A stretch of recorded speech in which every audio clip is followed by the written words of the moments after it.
బీసీలకు స్థానిక సంస్థలలో 42% రిజర్వేషన్లు ఇస్తే కోర్టులో పిటిషన్ వేసి కొట్టేపించారు. ఇప్పుడు బీఆర్ఎస్ వాళ్ళు ఆ పిటిషనర్కి వాళ్ళ టికెట్ ఇచ్చిండ్రు.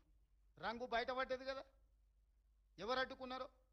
మన సర్పంచ్ల 49.83% బీసీలకు మేము సర్పంచ్లు ఇచ్చినాం. ఇవాళ కౌన్సిలర్లు కార్పొరేటర్లు 61% ఇచ్చినాం. పార్టీ పరంగా ఇచ్చినాం. చట్టంలో అవకాశం లేకపోతే స్వీయ నియంత్రణ పెట్టుకొని పార్టీ కమిట్మెంట్తో ఈరోజు 61% కౌన్సిలర్లు కార్పొరేట్లు బీసీలకు ఇచ్చినాం. ఇది మా కన్విక్షన్, ఇది మా కమిట్మెంట్, ఇది మా అప్రోచ్. కాబట్టి 3 పార్టీలను సంపూర్ణంగా విశ్లేషించండి. ఒకే ఒక్క రోజు, రేపు మిగిలింది 10 తారీఖు.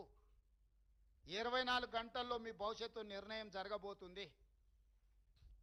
మీ గల్లీలో మీ సమస్యలు పరిష్కారం కావాలంటే ఎవరు పరిష్కరించగలరో, ఎవరు అభివృద్ధి చేయగలరో ఆలోచన చేయండి.